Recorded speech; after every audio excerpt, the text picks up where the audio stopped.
Test ing.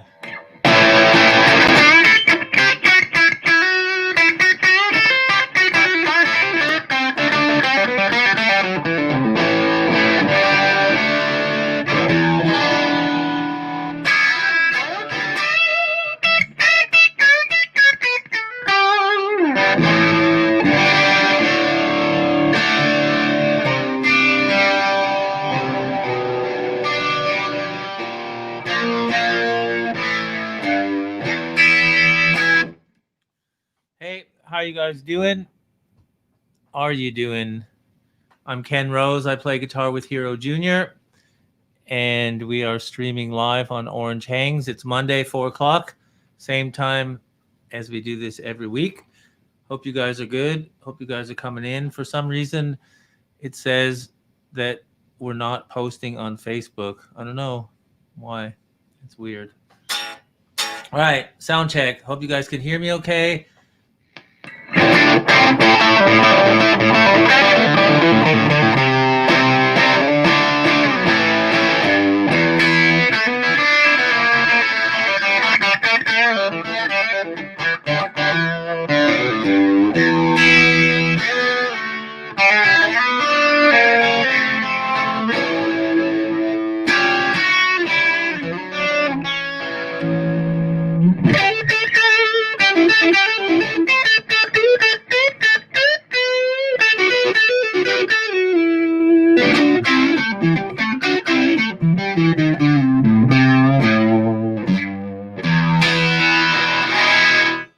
All right, are you guys there? Can you hear me okay?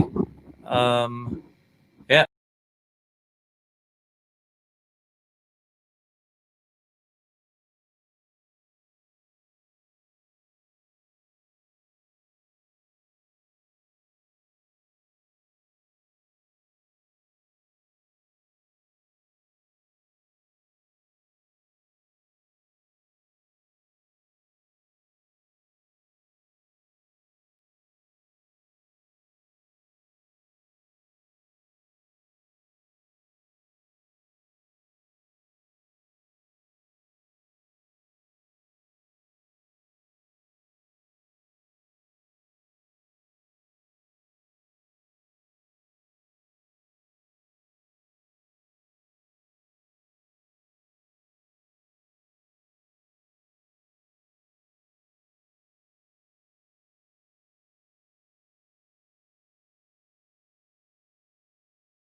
Hey, Ken.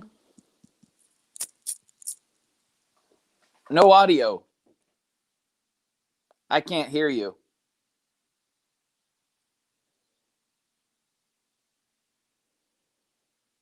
Can you hear me?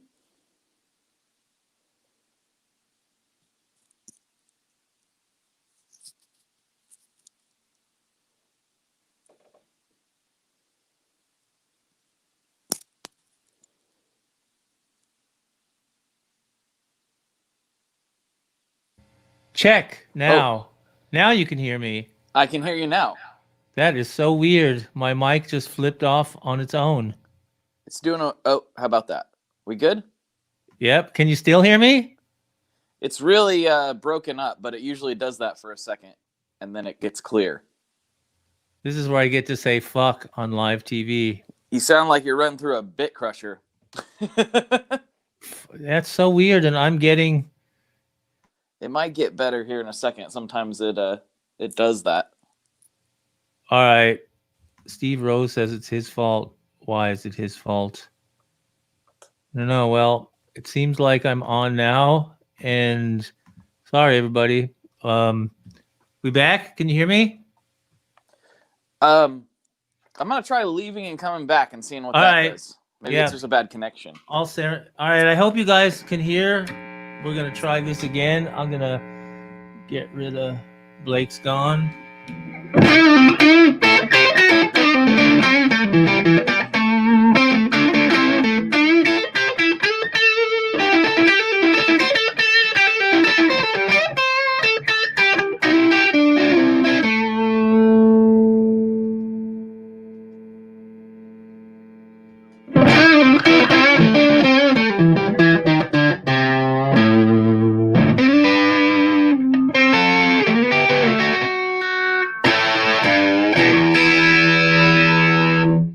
Can hear me, I take it. Yes, we can hear you again. Weird. All right.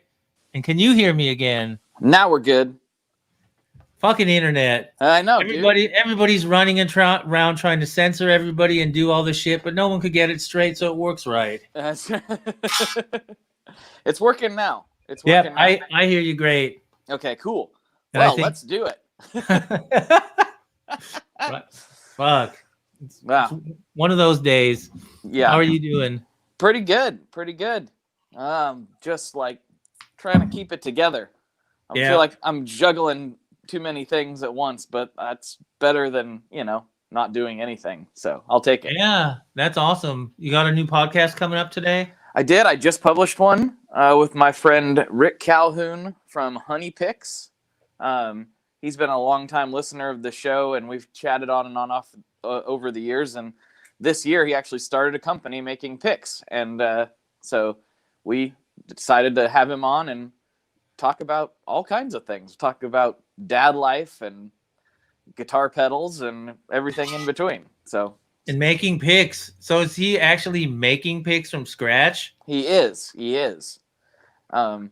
And he's helping me start to do the same thing, actually. So that's kind of been a fun development over the last couple of days. So you guys are making picks out of molten pick material and molding it yourself and everything, or what we did actually doing? So he already does this, and he has his own company.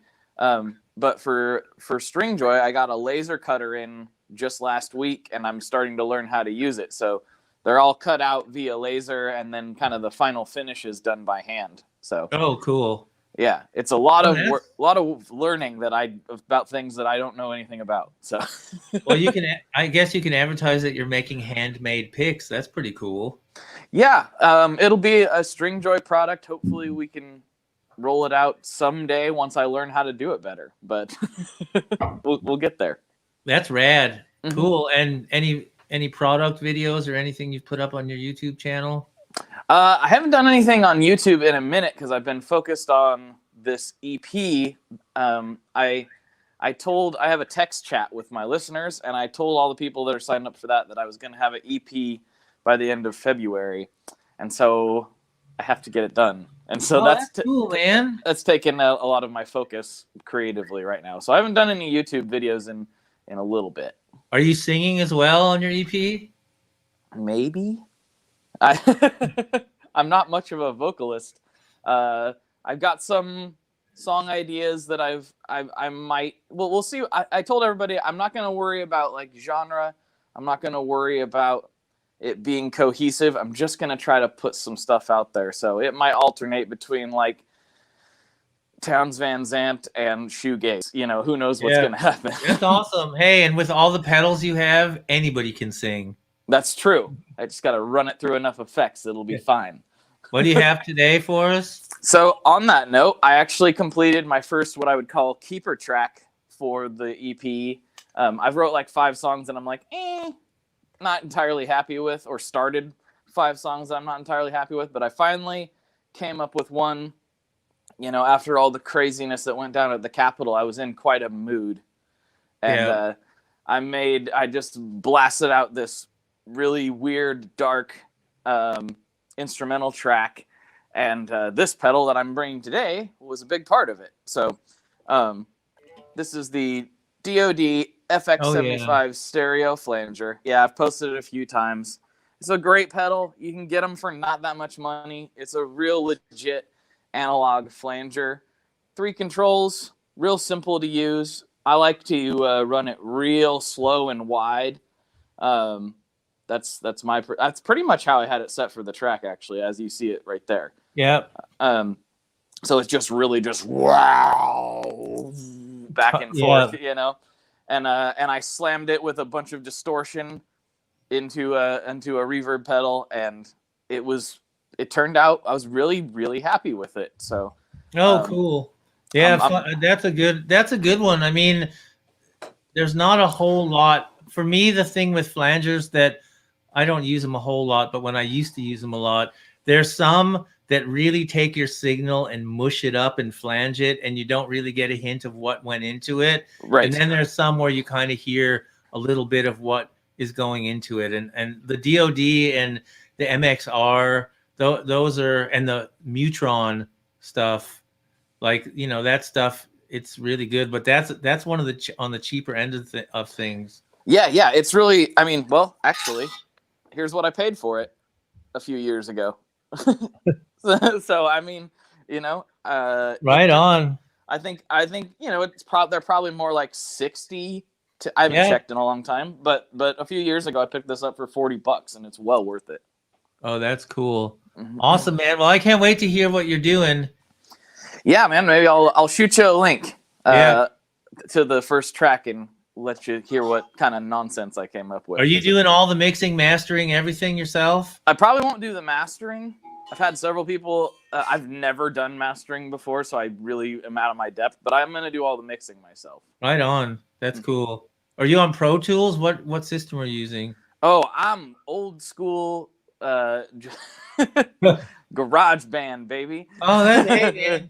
It really doesn't matter. And somebody asked me a question about producing, and I was gonna include a little bit of that. It really doesn't matter. It's all about the idea and not getting hung up on, is this good, and just doing it. I think that's the main. I mean, and when it comes to DAWs, I don't have the most experience in the world, but really, truly, it doesn't matter that much. It's whatever you're comfortable using.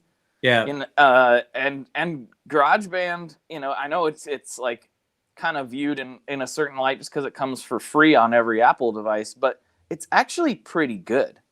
It, you know, it's not the game changer, but you can do a lot with it. I don't think people give it enough credit sometimes. Yeah. I think, and anyway, with any of that stuff, there's no program that's better than a good idea. So it's like, if you can have good ideas and aren't afraid to execute them a little bit, you can be recording on your phone and it's still going to be great.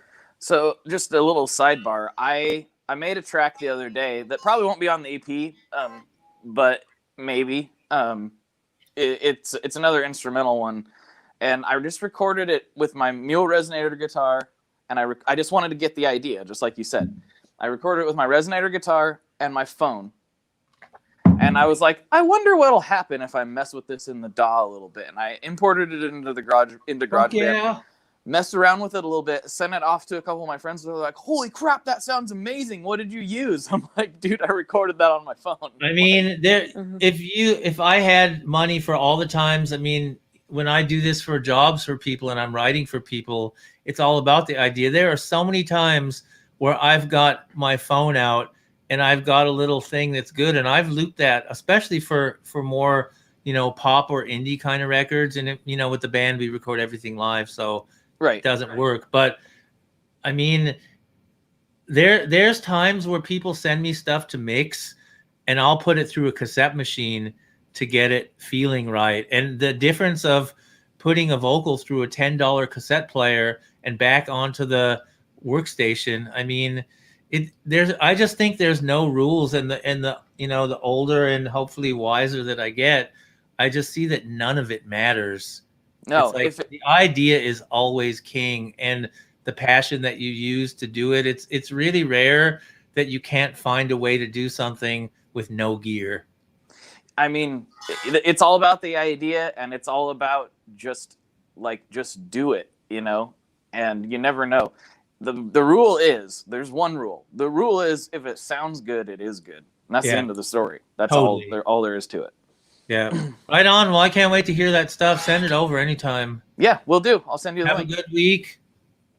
And let's get through another week. That's right. See you, man. Lots of love. Bye. Everybody check out Blake on the Tone Mob podcast, and he's at the Tone Mob on Instagram. Super cool guy. Let's see what kind of the pessimister. Blake is a positive dude. He is really, I'm really glad that I met Blake over the plague lockdown. We met through Orange, and he really is a good dude, and he's got a very good vibe and good energy. So see you, Andy. Careful, throw away your orange amp. What are you saying? I'm not playing in C standard, and it's good for some people, but I'm not into C standard for me personally. But doesn't mean it's not awesome tuning. It's just I like straight up. So for you guys just joining, I'm Ken Rose. I play guitar with Hero Jr. Check out the band. We're a rock band. We record live. We tour a lot. There's a lot of videos up there. Orange has some videos up. Gibson does on their YouTube channel. And herojuniormusic.com is where you can find our information. Today, I'm using the Terror Stamp. I'm going out of the preamp. I've got this set straight up now, except the volume is below 2. I'm going through the 30-watt power side of the Rockaverb through a PPC 112, and I've got Gibson Custom Shop 1960s reissue standard with Pariah T-type pickups. And okay, we were talking about delays before, Blake. So like I said, I mean, I love my Echoplex delay. It's funny, I don't use a lot of effects live, but when I do use a delay, it's either going to be that, or I've got a vintage Memory Man, which I like.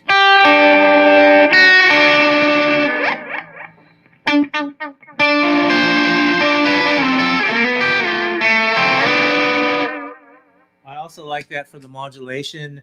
My main fuzz that I use has always been Big Muff Green Russian from Sovtek, and I recently got a Crimson from JHS. I really like that. Here's the Crimson. And another thing, like I always say, one of the reasons I really like Orange stuff is that it's really good at when I've got a distorted sound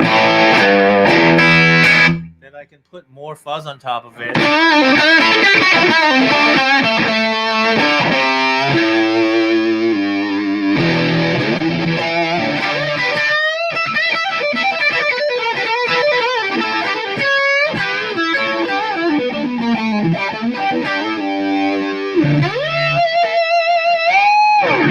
And it just doesn't bottom out. And when I play live, we were talking about this last week, I've got my amp, I'm using an OR50 through a PPC 212 live, and that's it. It's like I've got that sound, and I've got that sound, and I just use my volume. So to be able to throw effects on top of the sound that I already use as my bass sound like that, it's great. I don't switch channels. Um, it's really simple. I'm really into playing with feel and playing by feel, and that's just kind of the way it's always been. So this is a good setup too. I've been using it in the studio a little bit. Okay, and then favorite reverb. That was also from Paul on Facebook. And let me just check and make sure my sound is still on. All right, it is. My favorite reverb. I'm not a reverb person at all, but when I'm in the studio mixing, I'm a huge fan of real plate reverb, and not everybody can have that, and I don't have that anymore. In London, we had a plate in the studio, was awesome, and yeah, I've always been a real fan of plate reverb because it gives me some depth that I like, but it doesn't sound like it's digital. Um, I think that the Steven Slate plate reverb plugin is really, really good, and so I use that a little bit. And if you've got reverbs for here's an interesting tip. Maybe, if you guys don't have a lot of plugins and you're just using the basic reverb that comes with your gear, the best thing you can do to really explore, if you like using reverb, but you just think, hey, this sounds cheap or this doesn't sound good, sometimes you can take the basic reverb plugin, whatever the house, this came free with your workstation plugin is. And if you put an equalizer after your reverb, it's amazing how many tweaks you can do that make it sound workable in your mix. So experiment. This will go along with some other questions. So I guess I can lead into that. Let's see. What was that other one? So how can I learn to produce? This Janet asked me this on Instagram. And I think there is no right answer. I think that I can only speak from my own experience, and it comes from being really inquisitive, really creative, liking a lot of bands that, kind of pioneered experimentation in the studio. I really, I started out being a huge Beatles fan. Pink Floyd has always been one of my favorite bands. I was always fascinated by what Jimmy Page and Led Zeppelin did. There was always Jimi Hendrix. For me, the creativity and the production side of things, it comes from being human. And I've got this feeling that when I hear something that grooves the right way, it just feels good. And I really, really can't explain it, except the longer I get to know myself as a human being, the way I produce and the way I make music is a lot like I am as a person. And so being true to yourself as a producer or any creative person, I mean, whatever that means to you, because I think that we're, talking about things that might not have concrete meanings, but being true to yourself with what you like and what you don't like, I think that's really the starting point for playing, for producing, for writing, for anything that you do, creatively or not. It's like, if you're not feeling it and you're not being it, you're not going to be authentic. And I think there's really few people, that are so talented that they can just do anything and it works. I think if you're just starting, find what makes you happy. I mean, I really haven't analyzed, my career as far as what happened at different points, but now that I'm just reading this question for the first time, it's like every time that I haven't been true to myself musically or creatively, I've been super, super unhappy. And it wasn't the kind of unhappiness like, well, this sucks. It was just like something felt wrong inside. And I've just learned, when things feel good, that's what I like doing. And hopefully other people like it. I mean, that's the other side of the equation, that if you're doing this for a job, hopefully that enough people like the things that you like, that it can kind of propagate off itself and you can have a career. So learning to produce, God, listen to music, listen on headphones, listen to people write and talk about it. Man, there's some great, Phil Brown has a great book about his life as an engineer and a producer. Um, just doesn't come to mind. But there's a lot of great books. I'll make a list. I made a list a couple weeks ago and posted it, so I'll do it again. But there are really some great books about, you can just see how people are in the studio, and they're so, you've got great producers like Mutt Lange on one side that are such perfectionists, because I'm sure that Mutt Lange feels his music that way, so he's being honest with himself. And then, there's people like Rick Rubin who just lay on their back in the studio, or Daniel Lanois, who runs different effects through different things to find what feels cool. It's like there are so many different ways of working with your art that I just recommend taking a step back and getting away from what you think you have to do, and really try to, it takes some time to feel what works, especially if you're starting out. And like I was talking with Blake before, I mean, you can have two phones next to each other and make a great record if you know what you want to do. So I think having a feeling of what feels good and then bringing that out into the world, that's probably the best recommendation I can give.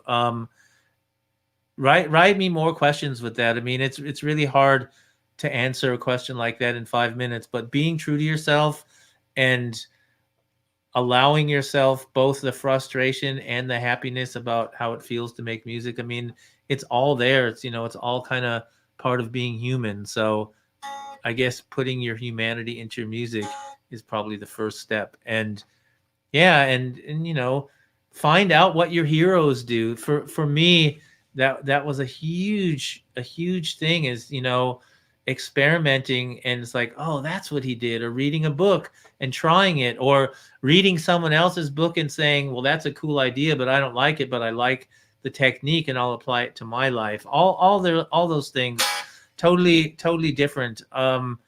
And getting away from my instrument, I got to say, that was a huge, like, I was a real guitar nerd growing up, and everything was guitar, to the point where I wasn't even writing good songs at the beginning, because I was more concerned about what the guitar was doing and not what the singer was doing, not what the melody was doing. It really, it took me a while. I was just so into guitar that if it wasn't guitar this, guitar that, fuck the singing, fuck the vocals. And that is just so not true, because without, the singing and the vocals, you could have great guitar solos, but if you don't have a song, no one's going to pay attention to it. So, and it doesn't matter. People don't need to pay attention to you. But part of the reason that I do this as a job is I want people to hear the work that I do. Don't care if they like it or not, but I definitely, I want to have people hear it, and some will gravitate to the work and some won't. So yeah, if you're producing and you're being creative, try things and make mistakes. It's, I say it all the time.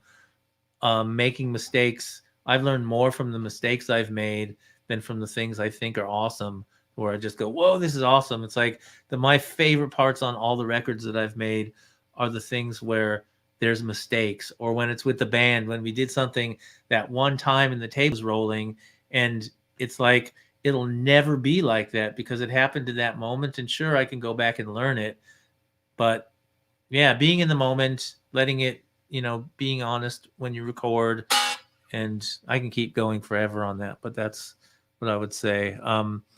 Hello to you guys that are just tuning in. I'm Ken Rose. I play guitar with Hero Jr. I'm a songwriter, music producer, do a bunch of different stuff.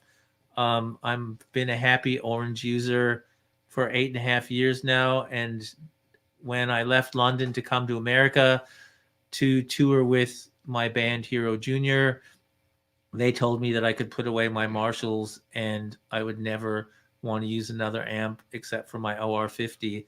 And I'm using other Orange products, but the OR50, they were right. It's been the mainstay of my rig, touring and recording with the band. And everything I use from Orange feels really good. It feels really musical.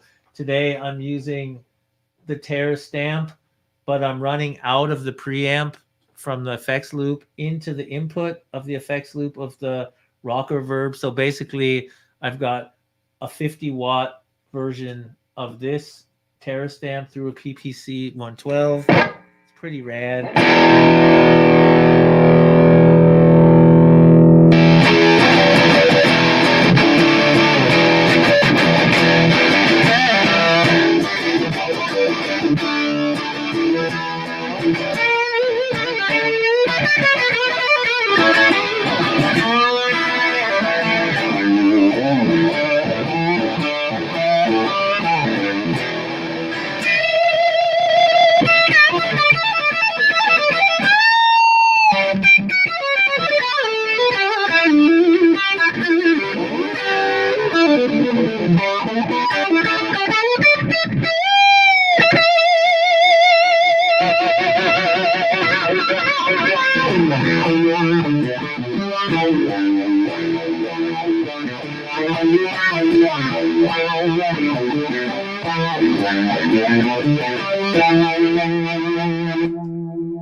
So that's my other favorite effect for the effects asking person.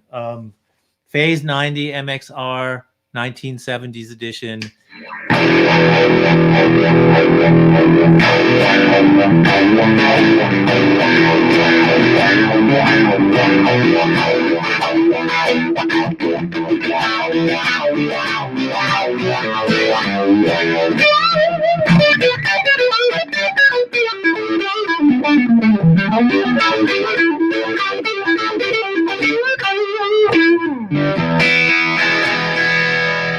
And I'm playing a Gibson Les Paul custom or Les Paul standard from the custom shop with Pariah T-type pickups. I've been playing this guitar every day now since I've had it for a year, and slowly it's really breaking in, and I'm really liking this guitar a lot. Let's see what other. Thanks, Amp Turco. Shout out to Amp Turco. Actually, he's been experimenting and building some cables for the band, and yeah, I really like his cables. Actually, handmade cables. I'm using them right now. Actually, they're very well made, very well protected on the ends, and so far, even though I don't know shit about technology, I'm liking these cables. So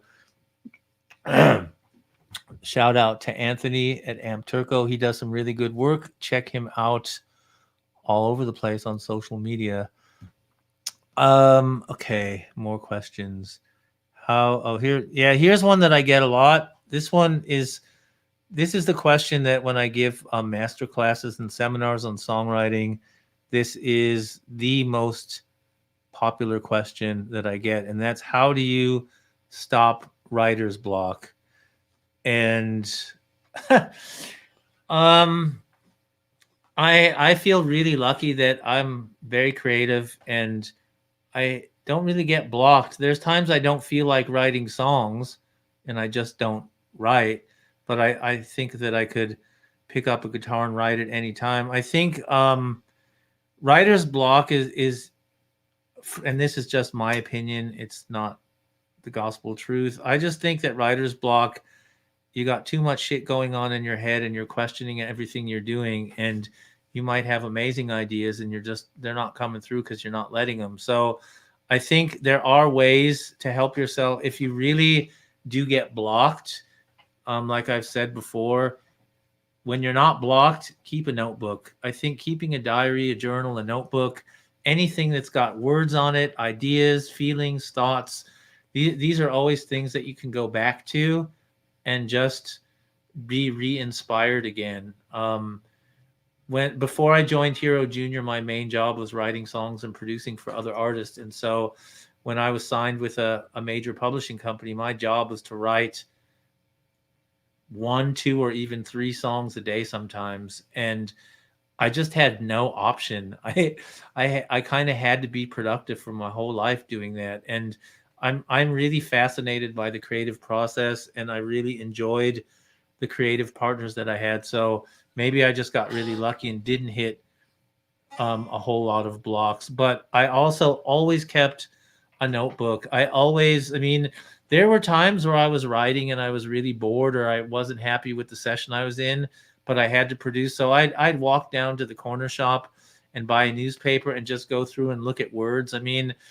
I find that it's a game as well, and it's a puzzle, kind of like Tetris. Any producing, mixing, being creative, it's such a combination of so many parts of life. It's not just having a guitar. It's not just having an idea. It's really I don't know, it's kind of like being open so all the different things can come together at the same time and just happen. And I also think it's something that you really can't force. So, but what you can do is enforce things. And so keeping a journal, keeping ideas you like.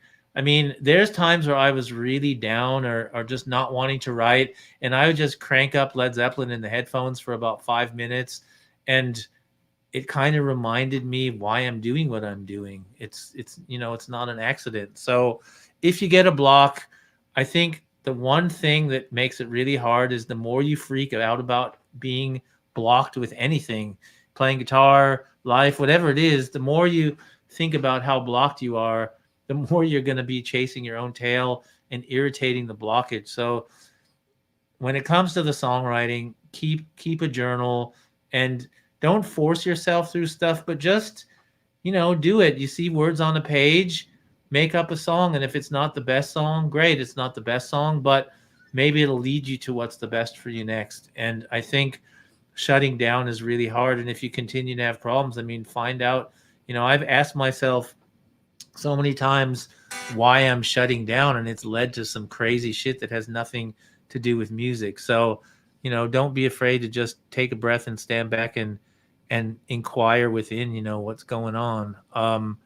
So if you have blocks, make sure that when you don't have blocks, you're keeping a like a storage space of your ideas, of the things you're feeling, because it's really easy to go back and forth from being blocked and not being blocked. It's not the end of the world. And like I said, this is the question that I think it's just the biggest question, and it's within the top 3 questions whenever I'll give a lecture or a master class. Writer's block, playing block. How do I get new inspiration?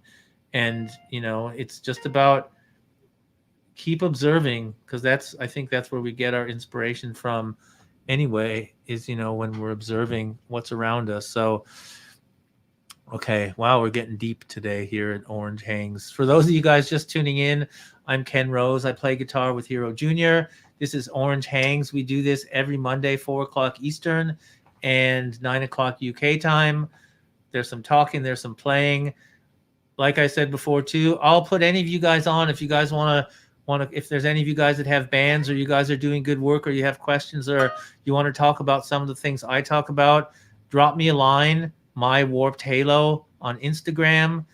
And yeah, let's, I think this is a really good space to share things if we can get that going. I know not everybody's always watching, but yeah, join in, feel free. Okay, other questions. So the writer's block question, experiment with yourself with all of that stuff. Okay, influences. I'll just play a little bit first because that's going to be a long one too. And we're almost at the end of the hour. So, like I said, I'm playing through Terror Stamp, the new little amazing thing that Orange is doing. I'm going out of the effects send from here into the effects return of my Rock Reverb 50 watt Mark III, and then into the PPC 112. So what I'm doing is I'm using the stamp as the preamp, and the orange down here is the power amp, and my speaker. I'll turn the gain up to about 1 o'clock. I've got the tone at about 11 o'clock, and the volume is really between 1 and 2. And this is through the Les Paul. This is just straight in neck pickup.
Yeah,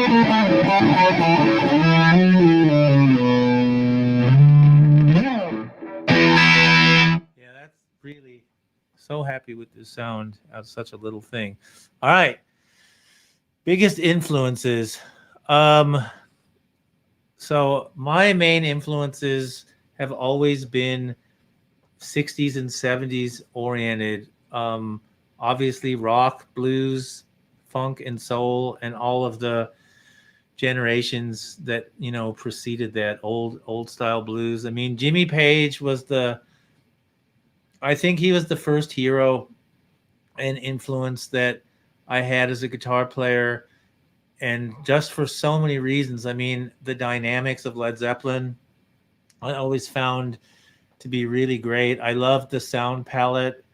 I loved I mean, obviously the rhythm section. It's one of the best rhythm sections in the history of music. And there's just, I don't know, it's just something that um, always has been there. Is just the dynamics that Jimmy Page could play so nasty and so heavy and so sloppy, and then really soft and on acoustic guitar. Another thing that I always felt that influenced me from Jimmy Page was he's not sloppy, but he's got this kind of thing where he goes for stuff and he doesn't quite always get there. And Jimi Hendrix has that too. And there's a lot of players that they're on the edge all the time. And I always got that feeling with Jimmy Page that he was always, there was always that little unpredictable part. And to me, that's what makes music great, whether it's pop music or rock music or playing live or being in the studio. I mean, there's just something about certain things that just happen where before you've had a chance to even think about it, they happen. And that's what just excites me about art and even life. It's so back to all those questions. I mean, this for me, it's so applicable. I mean, and I think the people that I gravitated to, they all had that. I mean, Sly and the Family Stone was a huge fan of that. All Stevie Wonder. I mean, there's just so much cool shit out there, and the stuff that I've been gravitating towards my whole life is just how people are just being spontaneous in themselves, and it's something that reaches a lot of people. That's like really, really fascinating to me. Another big influence I had. So really, in a nutshell, I started out playing guitar. I was a total guitar nerd. I was in a lot of bands, and then when I graduated from high school, some of the people over at BMI, which is a company that does royalty accounting for songwriters, one of the women there took me aside and said, you should really learn how to write songs instead of just play guitar.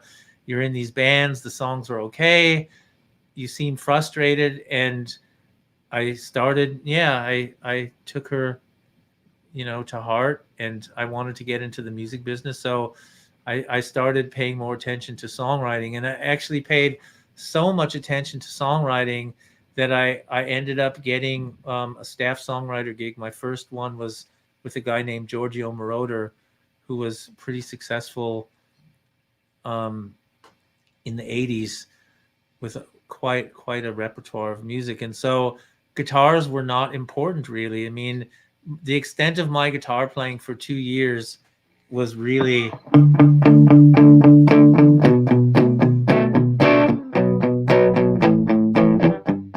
it was like doubling eighth notes for insane amounts of tracks. And I really learned a lot as a songwriter. And yeah, okay. So I was lost my track. Sorry.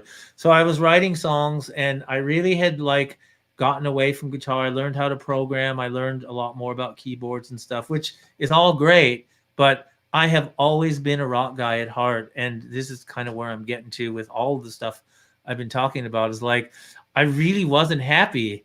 Like I was working with cool people. I was making money, but something wasn't right because as I've learned way later in my career how important guitar has always been for me. And so there was a singer that I was working with back then, and his name was Henry Small, and He was the singer in a band called Prism from Canada. They weren't a huge rock band, but they did really well. They had some hits on the radio. And he was kind of in the same situation as I was. I mean, I really didn't know it at the time, but he was like a total rock dude. And we had the same interests, and he was a little older than me and kind of was mentoring me. And he just said, dude, every time I hear you play a little bit of guitar, everything lights up. And that piece of advice and influence, it really did connect with something really deep in me. Like, I had gotten way away from my guitar playing to have this career as a songwriter, and it was working, but I wasn't playing guitar. And it took about 20 years to really get all the way back to guitar again. And that's why 9 years ago I pretty much stopped writing, and I didn't take a new publishing deal, and I left Europe and came to work with Evan, and that's how my involvement with Hero Junior started. Was it's like I reconnected at at a way later point in my life, way back to the things that really got me excited. And through the years, I've toured a lot, I've played guitar for other people, but songwriting was my main thing. And it was really Henry Small that said, dude, you're a guitar player, and don't forget that, and always stick with that rock thing. And it's something that I've always brought with me through writing pop songs, writing rock songs, playing in rock bands, playing in other bands. It's like there's that thing which goes back to the Jimmy Page, where it's like you just go for it. It's like I have no idea where I'm going and what I'm doing, and I trust it somehow, and I don't even know if it's good or not half the time, but it's what I do. And so again, kind of that's where we've been all day, is like about these influences and how to do this and how to do that. And we all have our influences. We all have the things that turn us on about being artists, about music, even if we don't do it as a job. I think, we all have the potential to do creative things as a job if we just kind of let them play out. And yes, it takes a lot of luck and a lot of learning and a lot of, I don't know if being a slave to art is the definition, but I mean, man, whether it's escaping my problems or getting excited about things, art has been a part of my life since as far as I can remember. I mean, even switching channels on the radio when I didn't like the song when I was 4 years old. So, I mean, we're almost done here. So I would say, be yourself and let things touch you as they come. You can't plan any of this shit. And it's probably the reason, like in the band, I don't ever play the same solo twice. I mean, we write the songs, we've got a song structure, and each day we feel different, so it's going to be different every day. And I really do love that about art and guitar and everything, and communicating with people, the whole thing. So yeah, that's about all I have to say. I'll play for a little bit and we'll end today's show and come back next week. I'm Ken Rose. I play guitar with Hero Junior. I'm a songwriter, producer. I've been using Orange for 8.5 years. Check out the band at herojuniormusic.com. We're at Hero Junior, HEROJR on Instagram. Hit me up on Instagram at mywarpedhalo, MYWARPEDHALO. Definitely, I love asking questions. I mean, if you guys have ideas for themes of this show, or you want to be a guest, want to talk about what you do, I mean, I'm up for everything. It's a free hour for all of us. So if you got ideas, throw them at me. I'm going to be honest with my reply, but let's try some shit out if you want. I'm using Terra Stamp, but I'm using only the preamp. I'm going out from the effects send into the effects return of my Rocker Verb 50 into the PPC 112. I've got a Les Paul Custom Shop 1960s reissue. Like this guitar a lot. It's got Pariah T-type pickups in it. I'm playing straight through, no effects on the lead pickup.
All right, that's it. Thanks for hanging out. I'm Ken Rose from Hero Junior. This is Orange Hangs. We do it every Monday at 4 o'clock Eastern, 9 o'clock UK.